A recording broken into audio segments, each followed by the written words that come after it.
Hello aspirants, welcome to Polity Current Affair series. This will be our lecture number 6 and इसमें हम लोग mostly बात करेंगे about all this panchayat municipalities इसके respect में हम जितनी भी बातें करनी है okay current affair as well as इसका जो भी स्टैटिक रहा है my major focus will be उन पॉइंट्स को एम्फेसाइज करना जो आपसे कहीं ना कहीं सिली मिस्टेक्स कराते हैं क्योंकि कई चीजें होती है जो गवर्नमेंट डिसाइड कर लेती है। ठीक है, कई चीज होती है जो स्टेट लेजिस्लेचर डिसाइड करेगा, वो ऑलरेडी नहीं लिखी गई है। कुछ चीजें कहीं पर यूनियन टेरिटरी के रिस्पेक्ट में पार्लियामेंट लॉ बनाएगा, कहीं प्रेसिडेंट का रोल आएगा, कहीं पर गवर्नर का। ओके, तो ये चीजें कीवर्ड्स इंटरचेंज होते हैं और एग्जाम में फिर प्रॉब्लम होती है। Okay, so first news was with respect to this National Panchayat Awards. Okay, तो कौन देता है इसको? ये दिए जाते हैं by ministry of Panchayati Raj. Okay, and यहाँ पे हमने क्या किया था, जो 17 सस्टेनेबल डेवलपमेंट गोल है हमारे, उनको हमने ग्रुपिंग कर दी उनकी एंड हमने डिसाइड किए 9 लोकल एसडीजी जो लोकल लेवल पर अटेन करने के लिए वर्क किया जाएगा। Okay, this L stands for local. तो यहाँ पर हमने इन 17 एसडीजीज को ग्रुप कर दिया इनटू 9 एलएसडीजीज। ओके, ये आप खुद से देख लेंगे। यहाँ पर मुझे आपको लेके चलना है about the categories of awards. तो यहाँ पर अलग अलग कैटेगरी में अवार्ड दिए गए हैं, जिसमें से एक है दीनदयाल उपाध्याय पंचायत सतत विकास पुरस्कार। ये टॉप 3 ग्राम पंचायत को दिया जाता है under each of the 9 localization of SDGs themes. Okay, उसी तरीके से एक अवार्ड है नानाजी देशमुख सर्वोत्तम पंचायत सतत विकास पुरस्कार। ये भी टॉप 3 ग्राम पंचायत को दिया जाता है, उसके साथ साथ block panchayat and district panchayat को भी for the overall excellence across all the themes. Then there is Gram Urja Swaraj विशेष पंचायत पुरस्कार। तो ये नाम से ही क्लियर है, ऊर्जा की बात की जा रही है, दैट इज यहाँ पर रिन्यूएबल एनर्जी के अडॉप्शन पर फोकस किया जाएगा। कार्बन न्यूट्रल विशेष पंचायत पुरस्कार, यानी कि ऐसी ग्राम पंचायत जिन्होंने कहीं ना कहीं net zero carbon emission achieve किए होंगे। एंड नेक्स्ट इज पंचायत क्षमता निर्माण सर्वोत्तम संस्थान पुरस्कार। दैट इज यहाँ पे क्षमता निर्माण से मतलब है कि जो इंस्टीट्यूशंस होते हैं, कैपेसिटी बिल्डिंग, उसके रिस्पेक्ट में अवार्ड दिए जाते हैं। ओके, सो इन्हें टोटल कैटेगराइज किया गया है 5 कैटेगरीज में। किसको मिला है ये सब पढ़ने में टाइम वेस्ट मत करना, इसका कोई सेंस नहीं बनता कि panchayat from Maharashtra, Orissa, Uttar Pradesh recognize for carbon neutrality. No one is going to ask you all these things.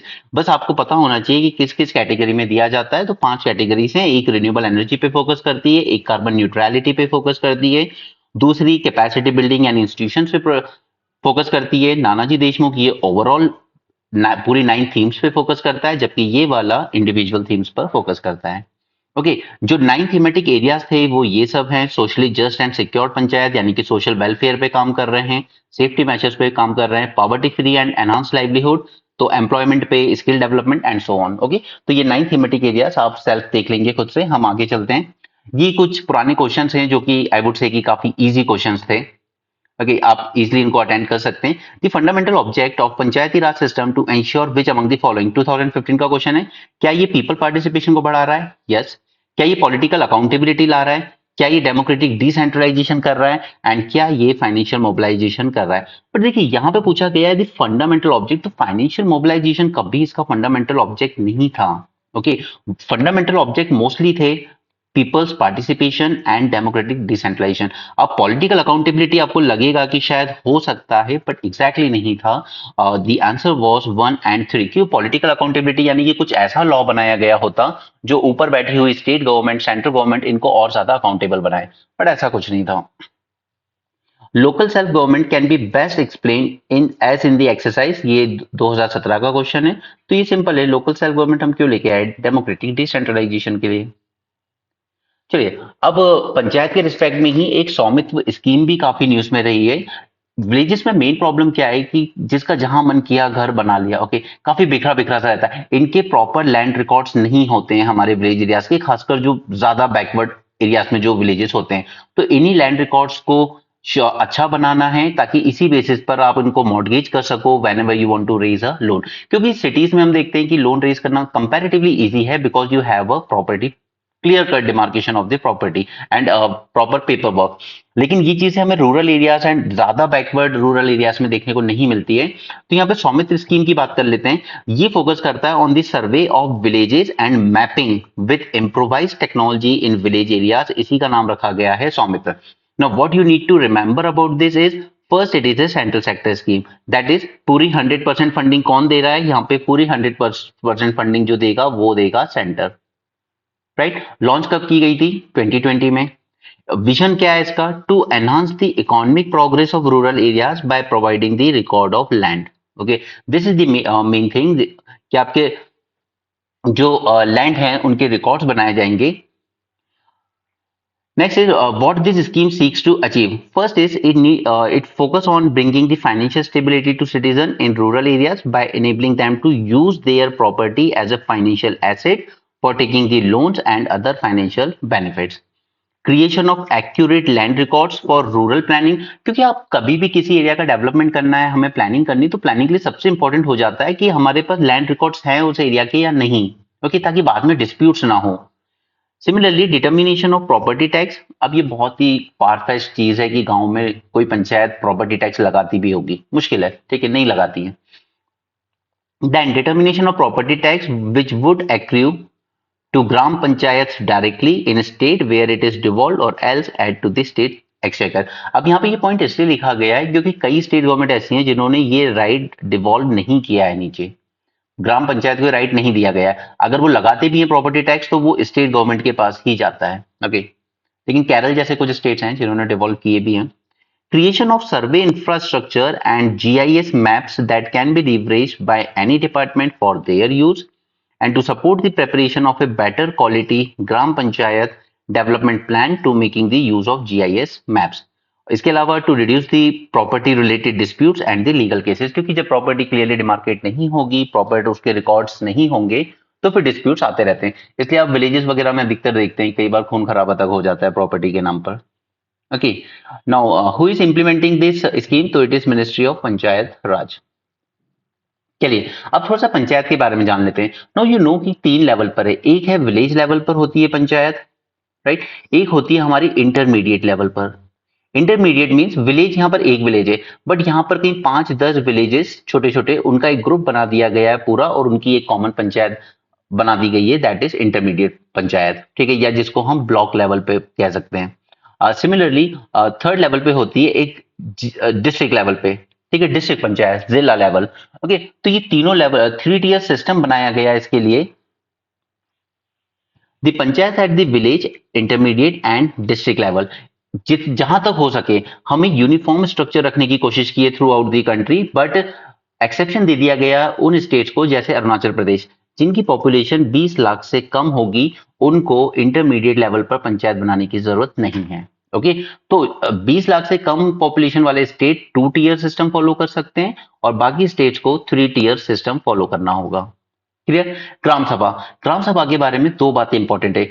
First कि 18 साल से ज्यादा एज के जितने भी लोग हैं जो यहाँ रजिस्टर है एज अ वोटर, ठीक है, ये सब ग्राम पंचायत के मेंबर बन सकते हैं, ओके।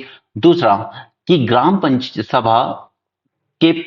सभा का मेन काम है अकाउंटेबल होल्ड करना ग्राम पंचायत को, ठीक है। वो ग्राम पंचायत से पूछ सकती है कि ये सड़क बनने के लिए कितना पैसा आया था, कितना पैसा कहाँ कहाँ खर्च किया गया, किस वेंडर से क्या क्या परचेज किया गया, बिल्स दिखाइए, सब कुछ, ओके। तो ग्राम सभा को रिस्पॉन्सिबिलिटी दी गई है, यानी कि गांव का 18 साल से 18 की उम्र से बड़ा हर लड़का या लड़की इस ग्राम सभा का मेंबर होता है and they hold the gram panchayat accountable, okay. और पंचायत की इलेक्शन कंटेस्ट करने की एज क्या है, तो वो है 21 ईयर्स, ठीक है। ये एक PY की पूछा गया है पहले, राइट। तो यहाँ पर कौन कौन हो सकते हैं, all registered voters in a village, यानी कि 18 साल से ऊपर के लोग। It act as a village assembly with powers and functions as determined by state legislature. Now this is one thing कि यहाँ पर स्टेट लेजिस्लेचर पे ये बात छोड़ दी गई कि आप जो पावर डेलीगेट करना चाहें इन ग्राम सभा को आप कर सकते हैं, ओके।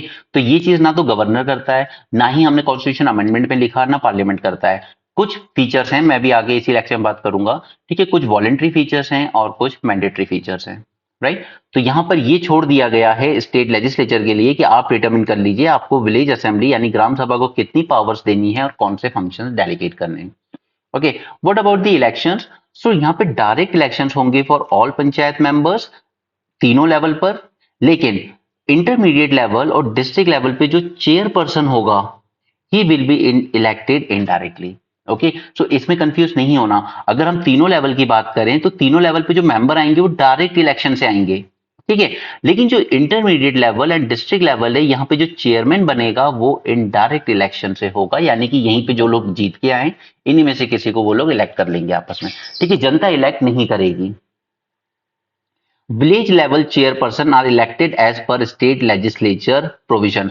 अब ये नहीं है कि जो फर्स्ट लेवल है विलेज लेवल कि वहां का डायरेक्ट होगा या इनडायरेक्ट होगा। देखिए ये छोड़ दिया गया है स्टेट लेजिस्लेचर पे कि आप बता दीजिएगा कि आपके गांव में जो सरपंच होगा वो डायरेक्ट इलेक्ट करना है आपको या इनडायरेक्ट इलेक्ट करना है या कैसे करना है। जैसे फॉर एग्जांपल नरेंद्र मोदी जी जब चीफ मिनिस्टर थे तो उन्होंने कहा था यदि गांव में पंचायत लेवल पे लड़ाइयां बहुत होती है इलेक्शन में, तो उन्होंने क्या कहा था कि मैं ऐसे गांव को 2 लाख रुपए एक्स्ट्रा दूंगा जो सर्वसम्मति से बिना इलेक्शन के ही अपना सरपंच चुन लें।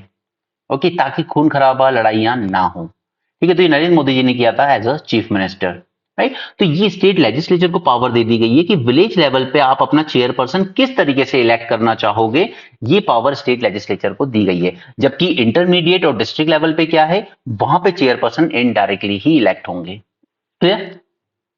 Okay, so as of now how things are, district level पे मेंबर्स डायरेक्ट, ब्लॉक लेवल पे मेंबर्स डायरेक्ट, विलेज लेवल पे मेंबर डायरेक्ट। ठीक है, लेकिन चेयरपर्सन की बात करें तो विलेज लेवल पर स्टेट असेंबली डिसाइड करेगी, लेजिस्लेचर असेंबली अपने लॉ के थ्रू, और ब्लॉक एंड डिस्ट्रिक्ट लेवल पर इनडायरेक्ट इलेक्ट होंगे। ठीक है, तो ये सिंपल सा ग्राफ याद रख लीजिए, आपका काम हो जाएगा एग्जाम में। What about reservation? रिजर्वेशन तीनों लेवल पर दिया गया है, एसटी, एससी और वुमेन को। अब एसटी एससी को जो रिजर्वेशन दिया जाता है वो दिया जाता है in proportion to their population. अगर हम कोई ऐसा विलेज उठा लें जहां पे 80% पॉपुलेशन एससी की है, तो आप ये मान लीजिए कि उस विलेज में अराउंड इतना ही परसेंट रिजर्वेशन भी हो जाएगा। ठीक है, वहां ये नहीं कहा जा सकता कि यार एससी का रिजर्वेशन तो 15% होना चाहिए, 16% नहीं। जितनी पॉपुलेशन होगी उस विलेज की या उस डिस्ट्रिक्ट की, उस हिसाब से उनका रिजर्वेशन होता है। ठीक है, तो एस टी एस सी की जब बात आती है तो reservation is in proportion to their population at all 3 levels. लेकिन विमेन का ऐसा नहीं है। विमेन का 33% रिजर्वेशन रखा गया था, फिर कुछ स्टेट्स ने अपने यहां पर चेंज करके इसको 50% कर दिया, जैसे बिहार। ओके, तो there is reservation of for chairperson also in S T H C. अब ये पॉसिबल नहीं है कि मेंबर्स, जैसे हम एक डिस्ट्रिक्ट पंचायत लेते हैं, ठीक है, इस डिस्ट्रिक्ट पंचायत में सपोज कीजिए कि 100 मेंबर बैठे हुए हैं। अब इन 100 में ऐसा नहीं है कि आपने 80% एससी आबादी थी तो आपने 80% तो वो दे दिया, 80% मेंबर तो एससी के आ गए, लेकिन चेयरपर्सन किसी और को बना दिया। ठीक है, तो ऐसा नहीं है। 1/3 रिजर्वेशन हमने चेयरपर्सन की पोस्ट में भी दिया है एस टी एस सी को। And not less than 1/3 of the total seat shall be reserve for women as well, and not less than 1/3 of the total chairperson position reserve for the women including S T S C women. अब ऐसा नहीं है कि 1/3 reservation इनको दे दिया और फिर बचा हुआ एससी को दे दिया, नहीं। अगर एससी में भी एक विमेन भी आ रही है, ठीक है, तो उस पर ये दोनों चीज लागू होती हैं। ठीक है, तो ऐसा नहीं है कि ओवर एंड अबव दिया गया है women reservation.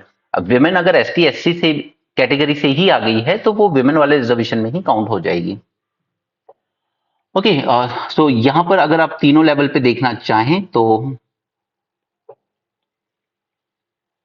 Reservation of seats at all 3 level, so SC in proportion to population, ठीक है, ST proportion to population, women 1/3, लेकिन कुछ स्टेट्स में 50% भी है, and OBC. What about OBC? ठीक है, ओबीसी को रिजर्वेशन देना है इन पंचायत में या नहीं देना है, ये स्टेट लॉ डिटरमिन करता है। Okay, so it will be determine by the state law. Similarly chairperson post के लिए बात करें तो SC provided by state, ST must be provided by the state itself, women at least 1/3, and OBC again state law. तो OBC को reservation देना chairman की post पे या मेंबर की पोस्ट पे ऐसा कोई मैंडेटरी नहीं है, वो स्टेट लॉ, स्टेट के ऊपर है वो देना चाहता है या नहीं देना चाहता। ओके, चलिए, ड्यूरेशन क्या होता है? ड्यूरेशन 5 साल ही होता है, लेकिन एक बात याद रखिएगा कि फ्रेश इलेक्शन जो है वो हो जाने चाहिए इसका टर्म एक्सपायर होने से पहले या फिर with in 6 months of the dissolution. अब सपोज करते हैं हम कि 2025 से लेके 2030 तक कोई पंचायत इलेक्ट होके आई है, ठीक है, लेकिन मान लेते हैं कि 2028 के आसपास, अच्छा अभी उस पर नहीं जाते, पहले यहाँ की बात क्लियर कर लेते हैं कि यहाँ पे 2030 दिसंबर में इसका टेन्योर खत्म होने वाला है। ओके, तो ये आपको पहले ही इस 30 दिसंबर से पहले ही इलेक्शन करा लेने चाहिए। ठीक है, अब मान लेते हैं कि 2028 में पहले डिसॉल्व हो गई थी, तो अगर डिसॉल्व हो गई किसी भी वजह से तो फिर आप विद इन 6 मंथ्स करवा लीजिए इसको। ठीक है, तो 2028 में 6 महीने के अंदर ही आपको दोबारा इलेक्शन कराएंगे। लेकिन अब प्रॉब्लम ये है कि अब जो नई पंचायत बनेगी वो 5 साल काम नहीं करेगी, वो बचे हुए टेन्योर यानी कि दिसंबर 2030 तक ही काम करेगी। Okay, this is the difference. ये 3 पॉइंट याद रखिएगा। 5 ईयर इसका टेन्योर होता है, फ्रेश इलेक्शन हो जाने चाहिए before the expiry of the term, या फिर अगर बीच में डिसॉल्व हो गई है तो 6 मंथ के अंदर हो जाने चाहिए। और जो भी नई पंचायत रिकंस्टिट्यूट होगी डिसोल्यूशन के बाद, ओके, टर्म एक्सपायर वाली नहीं, टर्म एक्सपायर के बाद कोई पंचायत आएगी तो वो तो पूरे चलेगी 5 साल। लेकिन अगर बीच में डिसॉल्व हुई और डिसोल्यूशन के बाद अगर रिकंस्टिट्यूट होती है तो वो सिर्फ उतना ही टर्म सर्व करेगी जो रिमाइंडर बच गया होगा। Okay, disqualification. A person shall be disqualified for being chosen or for being a member of panchayat if disqualified under any law for the time being in force for elections to the legislature of state concerned or any state law. अगर आप state law के हिसाब से disqualify हैं तो फिर आप पंचायत के इलेक्शन के लिए भी डिस्कालीफाई हैं। And no person shall be disqualified on the ground of age if they are 21 years or older. And all questions of disqualification are referred to the authority determined by the state legislature. Now, अब ये बताइए कि MLA MP वगैरह के election में problem होती है तो हाई कोर्ट चले जाते हैं, पंचायत के इलेक्शन में है तो कहां जाएंगे? हाई कोर्ट नहीं जाएंगे, हम वहां जाएंगे जहां पे स्टेट लेजिस्लेचर कहेगा। ठीक है, अगर स्टेट लेजिस्लेचर ने कहा है कि हम एक अथॉरिटी बना रहे हैं उसमें जाइए तो उसमें चले जाएंगे। ठीक है, उसके बाद है स्टेट इलेक्शन कमीशन की बात। तो ये रिस्पॉन्सिबल होता है for preparation of electoral rolls और conduct of all panchayat elections. It is headed by state election commissioner appointed by the governor. यहाँ पे थोड़ा सा डिस्टर्बेंस हो रहा है, कुछ वर्क चल रहा है, तो चलिए कंटिन्यू करते हैं अभी। तो headed by state election commissioner, और इस कमिश्नर को कौन अपॉइंट करेगा? Governor. Condition of service and tenure of election commissioner, ये भी गवर्नर ही डिटरमिन करेंगे। And removal from the office follows the procedure prescribe for high court जजेस। तो ये देखिए कि इसका इतना सिग्निफिकेंस नहीं दिया गया है क्योंकि ये सारी चीजें गवर्नर डिसाइड कर रहे हैं। ठीक है, लेकिन उसके बाद भी इसका रिमूवल प्रोसेस कितना मुश्किल बनाया गया है कि हाई कोर्ट जज को जिस तरीके से रिमूव किया जाता है वैसे ही आप इसको रिमूव करेंगे, बट हाई कोर्ट जज को भी रिमूव करने का प्रोसेस वैसे ही है जैसा सुप्रीम कोर्ट के जज को है। तो आप ये देखिए कि इसका स्टेटस कितना ज्यादा ऊपर कर दिया है स्टेट इलेक्शन कमिश्नर का। राइट, ये बात याद रखिएगा। State legislature can make provision related to panchayat elections. ठीक है, ये इलेक्शन क्या कराने हैं, कैसे कराने हैं, ये स्टेट लेजिस्लेचर डिटरमिन करता है, जैसा हमने ऊपर देखा। Bar of interference by court in electoral matters. अब मैंने जब आपको एक लेक्चर पढ़ाया था पिछला इलेक्शन से रिलेटेड, तो उसमें ही मैंने कहा था कि कोर्ट्स को ये अथॉरिटी नहीं दी गई है। ओके, सो ये चीज पंचायत पे भी लागू होती है, that court can not interfere in the electoral matters of the panchayat. The validity of delimitation of constituencies और seat allotment can not be question in the court. ठीक है, डिलिमिटेशन जैसा भी किया जाएगा, जिस बेसिस पे भी किया जाएगा, वो क्वेश्चन नहीं किया जा सकता कोर्ट में। Next is election dispute are to be resolve through the specific petitions under state legislature provision. State legislature law बना के बताएगा कि किस अथॉरिटी के पास इस तरह के डिस्प्यूट्स जाएंगे। Next is power and function. So state legislature can endow panchayat with power for functioning as a self government institution. और यही इसका सबसे बड़ा क्रिटिसिज्म भी रहा है कि आपने स्टेट लेजिस्लेचर्स के हाथ में दे दिया कि आप देख लेना कितनी पावर डेलीगेट करनी है इनको, और स्टेट लेजिस्लेचर ने कभी इनको ज्यादा पावर डेलीगेट नहीं की है क्योंकि उनका ये मानना है कि सेंटर से पैसा आएगा और सीधे अगर पंचायत के पास चला जाएगा तो फिर बीच में स्टेट जो बैठा है हमें क्या मिला। ओके, सो दे थिंक कि नहीं, इन पंचायत को वीक रखना ही उनके लिए ज्यादा फेवरेबल रहा है। So responsibilities may include the preparation of plans for economic development and social justice. हर विलेज से एक प्लान तैयार होता है। देखिए जितने सारे विलेज है ना, सभी विलेज से एक एक दो दो प्लान तैयार होंगे उनके, फिर वो डिस्ट्रिक्ट लेवल पे आएंगे, डिस्ट्रिक्ट लेवल पे वो प्लान कंपाइल होगा डिस्ट्रिक्ट प्लानिंग कमिटी के थ्रू, और फिर वो जाएगा स्टेट गवर्नमेंट के पास।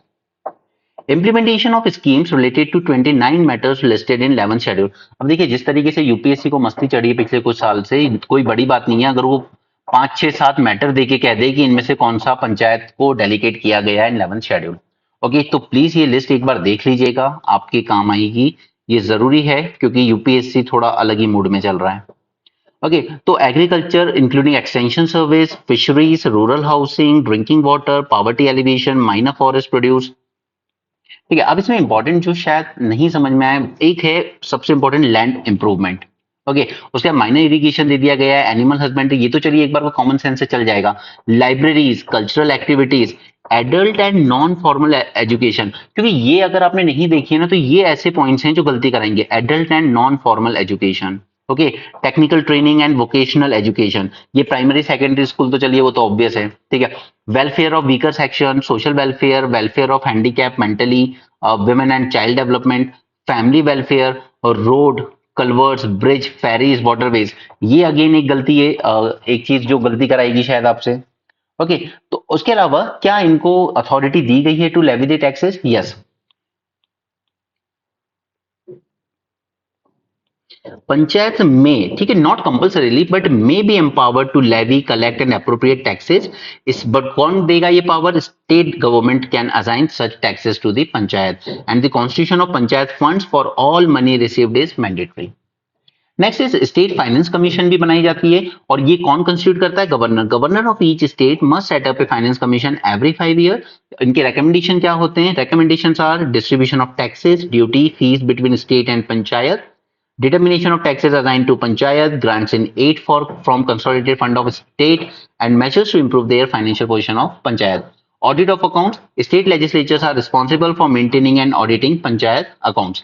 ठीक है, अब यहाँ पर दो तरह के प्रोविजन रखे गए जब ये बनाया गया था एक्ट, उसमें थे कुछ कंपलसरी और कुछ वॉलेंट्री। कंपलसरी प्रोविजंस कौन से हैं? अब ये भी आपको डायरेक्ट क्वेश्चन पूछा जा सकता है, 4-5 ऑप्शन देखिए कि इनमें से कौन से कंपलसरी प्रोविजंस हैं और कौन से वॉलेंटरी। सो कंपलसरी में है सबसे important manner of election, direct election to all seats in panchayat at all 3 level, and indirect election for chairperson at intermediate and district level. और पंचायत लेवल पे चेयरपर्सन वो स्टेट लेजिस्लेचर डिटरमिन करेगा। Voting right for chairperson and members, चाहे वो elect directly elect किया गया और indirectly. Minimum age 21 year, and establishment of state election commission. ये हैं आपके compulsory provision. Voluntarily, determining the manner of election for chairperson at the village level, वो state government को दे दिया गया है, आप देख लेना। Representation for chairperson state at intermediate and district level, and representation of MP, MLAs, MLC in panchayat in the near constituency। ठीक है, इनको देना है रिप्रेजेंटेशन है नहीं, ये स्टेट लेजिस्लेचर पे छोड़ दिया गया वॉलंटरी प्रोविजन। इसके बाद रिजर्वेशन से रिलेटेड कुछ कंपलसरी एस्पेक्ट्स हैं, such as reservation of seats for ST SC in proportion to their population. ध्यान दीजिएगा इस वर्ड पे, प्रोपोर्शन टू देयर पॉपुलेशन। लेकिन बैकवर्ड क्लास को रिप्रेजेंटेशन देना है या नहीं मेंबर्स या चेयरपर्सन पोजिशन के लिए, ये वॉलंटरी छोड़ दिया गया है स्टेट गवर्नमेंट पर। इसके अलावा reservation of office of chairperson for SC ST at all 3 level, and reservation of at least 1/3 seats for women. Again organisation of gram sabha, ये भी कंपलसरी है, ग्राम सभा बनानी होगी आपको।